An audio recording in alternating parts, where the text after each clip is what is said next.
Did you know Americans are likely to spend over $1 trillion this year during the holiday season buying gifts for each other? And that of that $1 trillion worth of gifts, a third to a half are likely to go into a landfill or a recycling bin?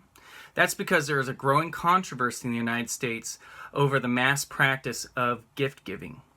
This is between traditional retailers and consumers and those who think that this practice might be bad not only for the environment but for our traditions and our health.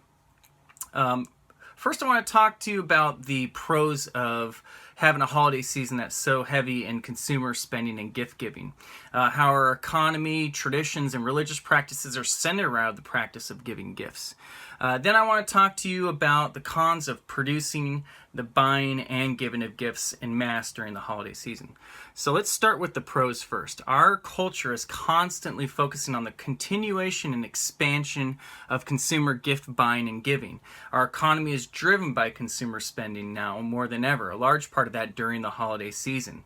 According to a 2017 annual survey of the National Retailer Federation, Americans spend about $1,000 per person on average, and over 500,000 people each year are employed seasonally for holiday shopping, according to Statista.com. That's a website that provides analysis on shopping statistics. A second argument in favor for the practice is that we like to show we care by giving gifts, whether that's through Christmas or our end of the year winter holidays, birthdays, retirement, to say I love you, even to say that we're sorry. 95% of people surveyed during a 2019 Statista.com survey also said that they will participate in holiday gift festivities.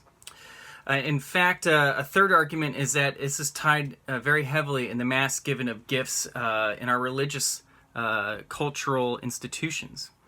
Many scholars have investigated the religious origins of gift giving during the holidays, and according to a book by Arthur and Melanie Bash, the three wise men's presentation of the gifts during the holiday season is an analogy to the Magi giving the gifts to baby Jesus.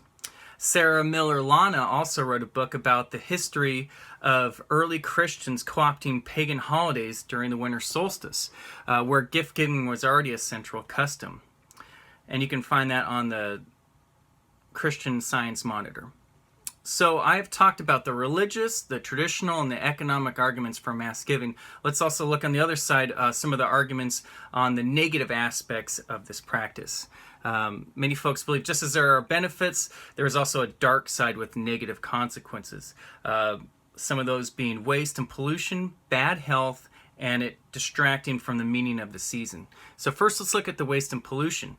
As referenced from the 2017 National Retail Federation study, we spent a huge amount of our $18 trillion GDP on gifts. Some would question, is that money best spent on gifts that will likely be thrown away when so many in our country are way over debt? In 2014, Ethical Ocean Society also released statistics that from the initial production and assembly to the packaging, freight, and eventual disposal of these gifts, it will release over 68.1 million metric tons of CO2 per year. Another argument that some folks have against mass gift giving is that trying to purchase, pay for, and give gifts during the holidays is bad for our health and safety.